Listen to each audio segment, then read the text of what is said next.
The threat environment now is constantly changing. It's constantly evolving. The terrorist threat to our nation is as busy as it has been since any time prior to 9/11.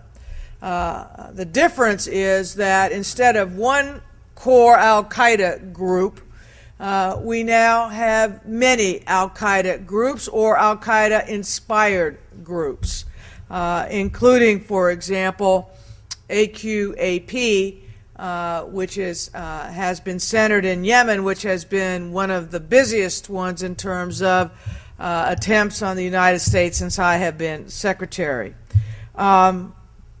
Another difference is that in addition to having many al-Qaeda inspired groups, many of them do not appear to have strong operational connections to core al-Qaeda. In other words, it's not as if core al-Qaeda is directing all of their operations. Instead, it's the process of a shared violent extremist ideology, in the name of a very warped sense of Islam, but aimed at the West and aimed at the United States as part of the attacks on the West. Another change is that increasingly we are seeing plots that involve American residents, American citizens, and that the plots or the activities are planned in the United States to be carried out within the United States.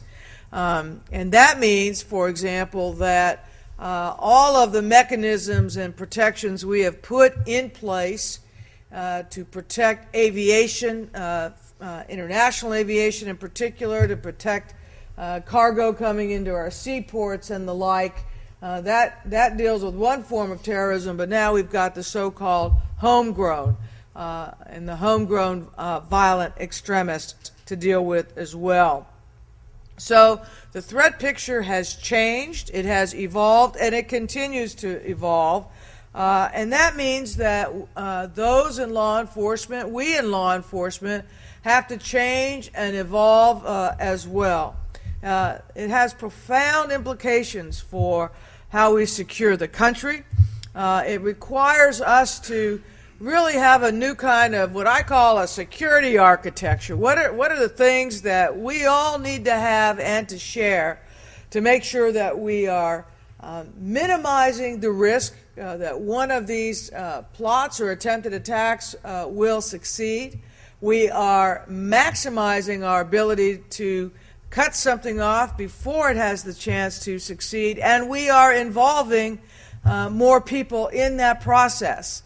It's not just the federal government, it's not just law enforcement, but it's also the private sector, it's also our citizens, and that we improve the information flow back and forth, particularly between law enforcement and the Department of Homeland Security and vice versa, because what we are seeing is that in terms of tactics and trends, behaviors, that may be early warnings or tip-offs to something that is going on, the more we can ascertain what is happening and find any patterns and share that information to the country, the better off all of us will be.